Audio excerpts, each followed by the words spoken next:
Hey guys, how you doing? Gavin Timms with REI Network.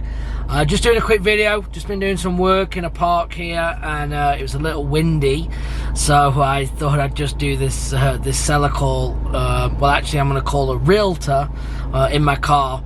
This is a deal. I'm in Tucson right now. I'm traveling in the RV, and my wife's aunt is looking for an investment property. We found one on the MLS, so I'm going to call the realtor, ask some questions, and then she might go and do a drive-by or wanting to go and see it. But I'm just going to do a quick live call, and let's see how we do it. I haven't looked at this thing. I don't know much about it. I know it's for sale. It's bank owned, sorry. It's in foreclosure, I believe. It's cheap, needs a lot of work. So I'm just going to call. Let's see what happens. Again, I don't put any time into this on the front side. Let's get the agent. We're going to kind of just have a chat and kind of go from there, ask him a few questions. But let's see if we can get someone on the phone.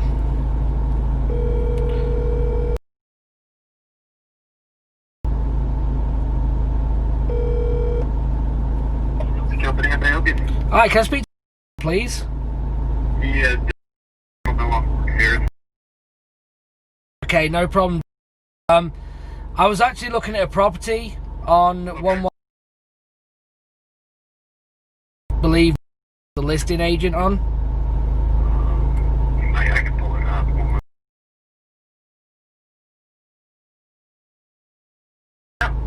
It looks like it's in foreclosure, is that right? Yeah, cash only. Okay. Cash only REO.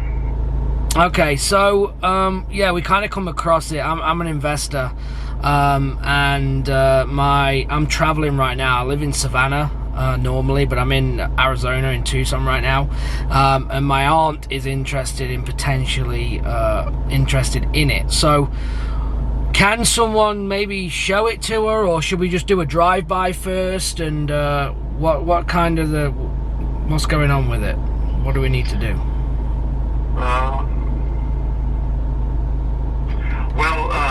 It's a cash-only property, so it'd have to be cash. There's no financing on this. Yeah, absolutely. First of all, yeah.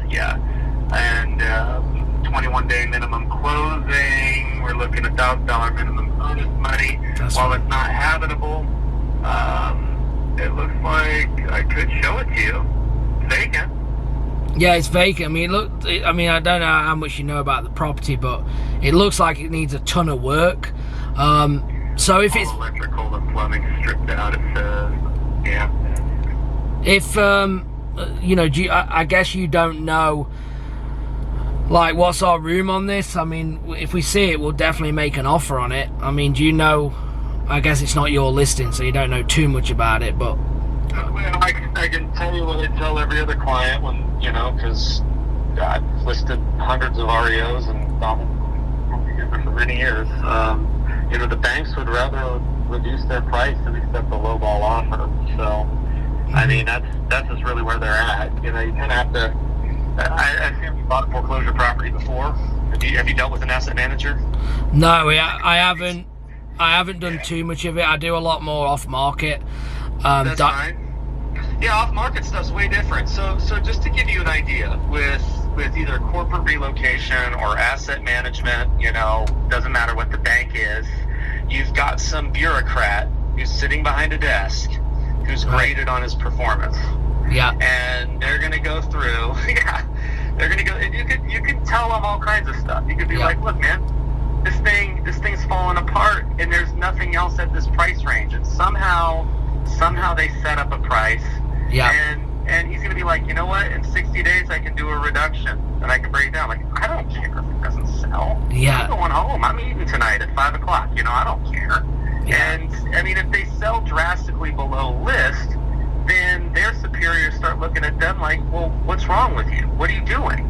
Yeah. You know, you have these, your metrics are getting all screwed up.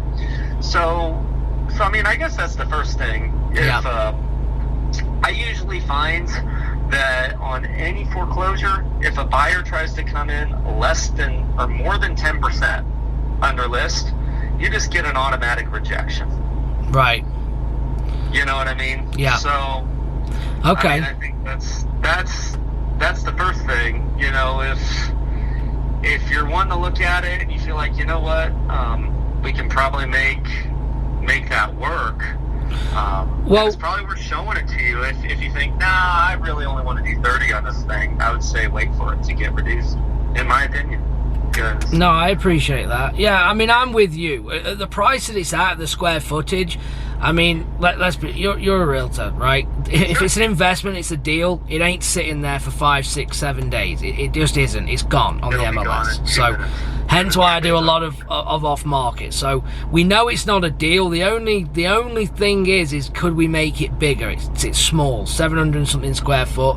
You know, could we make it into a 3132 and get the ARV up? Then it might make more sense. But the condition it's in and as it sits for that price, absolutely no chance. No. But if we can add square footage, maybe.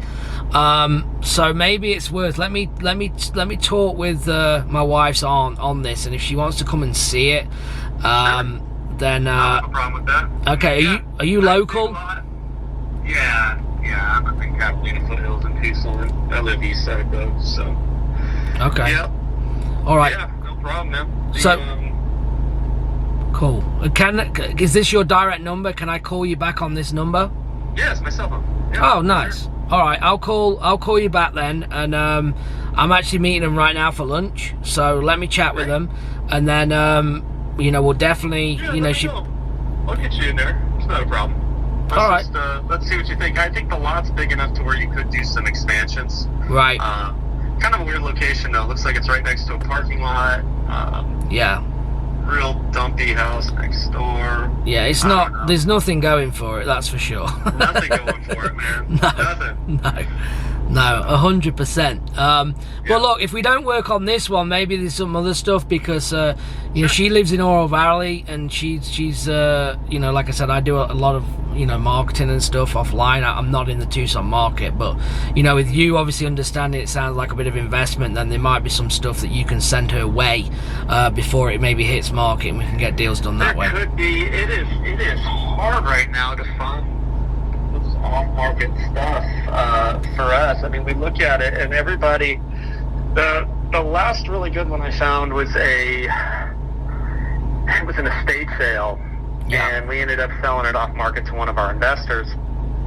And you know, we've got about 4 or 5 people who, when we do bring stuff, you know, their idea is the rehab flip kind of thing, you know. Right.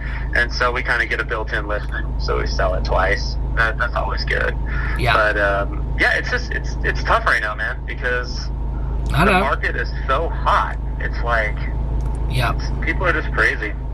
I got it. I'm with you. Yeah, the delusion, and I 100% agree with the, you know, people behind the desk that have no idea what they're doing when they're looking at things. Are just, you know, they're like, well, I can't drop it because it hurts my numbers. So I get that. Well, all right, let me chat with them, and then I'll get back with you if that works. Let me know, man. And if I see something, if we actually connect, you know, then I'll remember you when I see something like that. So yeah, just let me know, man. All right, appreciate it. I've been doing this 16 years, so you know, we'll take care of you if it ends up being the right deal. So yeah, all right. I'll be back in touch. All right, thanks. Bye bye. Easy as that, guys. Okay. Super easy. Ask questions, build a rapport. He was honest, we're on the same page. I agree with him, is that people, when it is in foreclosure, when you're dealing with the bank, you know, they're trying to hit targets, so they're not emotionally attached. They don't really care.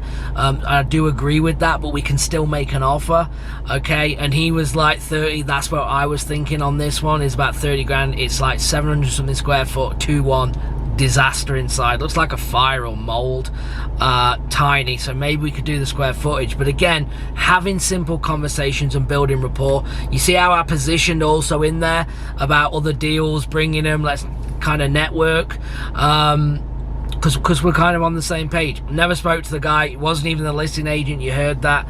So again, don't overthink this, just get on the phone, have conversations. Now, you know, if my you know, my wife's aunt wants to do a drive-by of it, wants to see it, again, I don't see the houses. I could just make write an offer now for 30k. He's saying, well, it's going to get returned. we can still make the offer. You never know. So hopefully that helps, guys. Let me know if you're watching it. Drop me a like, a comment, subscribe to the channel. Hopefully this helps, and watch out for more videos. Appreciate you. Bye bye.